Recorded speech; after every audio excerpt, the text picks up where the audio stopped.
Accused of being a hidden Christian, Yamazaki Mokuzai was sentenced to death, as was the law in the Tokugawa shogunate.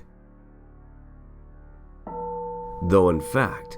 being a devout Buddhist, he asked to say his final farewell to the temple's Buddha, Amida Nyorai. The statue then began to weep tears of blood, staining its chest. Soon after, he was executed. Welcome to Honjoji.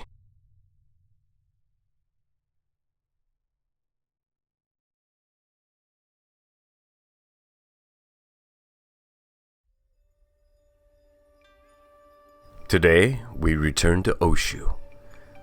to a temple called Honjoji. Located in the rural area of Isawa,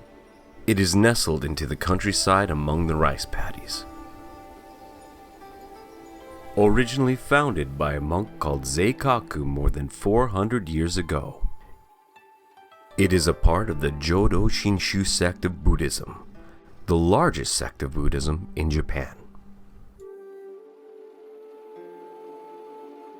Through Honjoji's long history, it has experienced many different world-changing events, leaving it with many visible scars. But through its dedicated community of followers, it has always been able to survive. Without this important bond, who knows what would happen to Honjoji? 実は昭和17年5月18日になるんですが、この辺り一帯が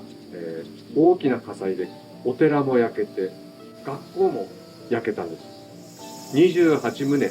58世帯が焼け出された大変な火災だった。ここに火が来るまでの間に近隣の方々とか持ち出して火災からは免れることができました。男でもなくて大変な中で学校も復興してお寺も復興して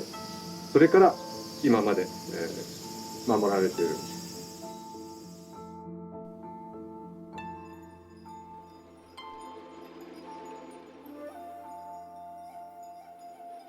今はお寺の仏像をご安置して、宝物殿として使っているんです。これ中心にある仏像は体育地蔵って言いまして、お腹の中に小さな赤ちゃんの仏像をお腹の中に宿している仏像ということで、明治の初期にある民家の屋根裏に隠されていた。なぜかというと廃仏毀釈といって仏教を廃絶して神道神様の国にしようという施策があった。その民家が修理される時に出てきた。それがお寺の方に奉納された。While the contents of this building have an unseen history, the building itself is more than what it seems. これは旧法安殿っていうんですが、日本の戦時教育の中でこの建物の中に天皇陛下の写真とあと教育直後というものを収めていて各学校に、建立されていたのですが、終戦で日本が敗戦しました。そうすると GHQ が来ましてこれを撤去命令。でもここのお寺はすぐ隣が学校だったので学校から夜中に命がけで当時の人たちがこちらに運んできてそしてここにお寺の建物として残してくれた。ただしこちらは皇太子殿下誕生記念って書いてある。これは平成天皇が誕生にあったことを記念して作られたというふうな印がある。だけど皇太子って書いてると犯罪になりますから皇太子の皇の王の部分を壊して皇太子を聖徳太子と読み替えてここに残されたという仕掛けがあります。そしてここには天皇家の象徴である菊の紋章があったんですがこれも桐の紋章にすり替えて残す。Together with its community, Honjoji has overcome many challenges, but now the very existence of this relationship brings its own challenges. どんどん人が少なくなってきて少なくなるだけでなく家庭の中で信仰というのもなくなってきつつあります。大切にしてきたものがどんどん伝わらなくなってきている時代なのかな。物質的なものはいるんですが、大切な心の問題というのは継続性がなくなって伝わってこなくなってきているということは非常に感じます。ある程度の年配の方々がきちんとなさっていると、そのお姿を見て若い人たちも一緒にお守りするんですが、どうしてもその先輩の立場の方々が気持ちが薄くなってくると、若い人たちはほとんど信仰心っていうのはゼロに近いです。そのギャップというのは非常に大きいと思います。うちは信仰心がなくなってきて、お寺を守る意味もわからなくなってきているというふうなことは肌で感じています。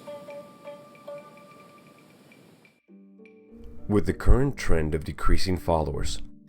Honjoji has had to change to serve their aging followers into the future.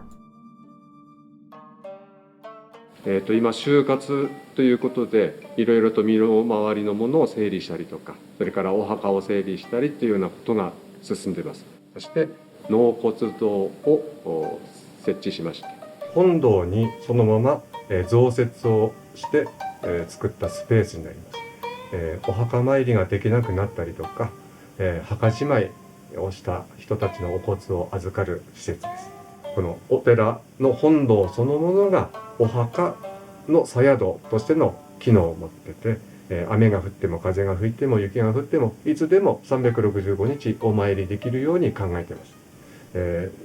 数からするとまだ数十体ということになりますが、ここの納骨堂がいっぱいになって、収まりきれなくなった場合は、この床下が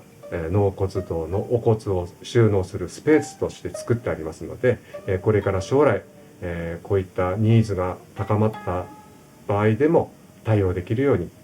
考えて作ってあります。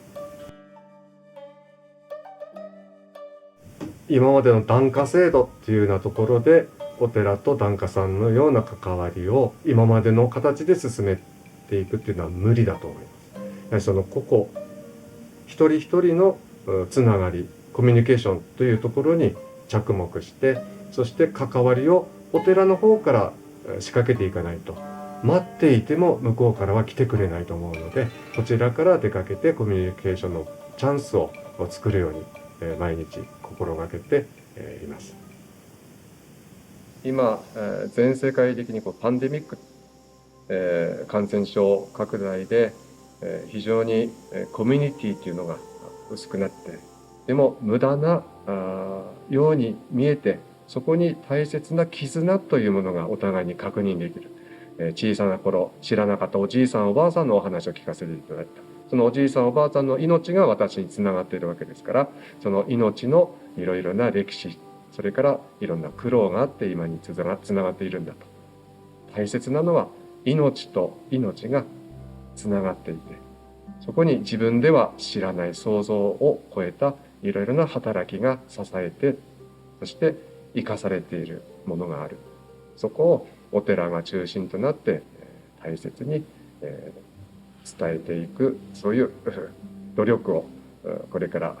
努めていかなければいけないのかなと、そんなことを感じています。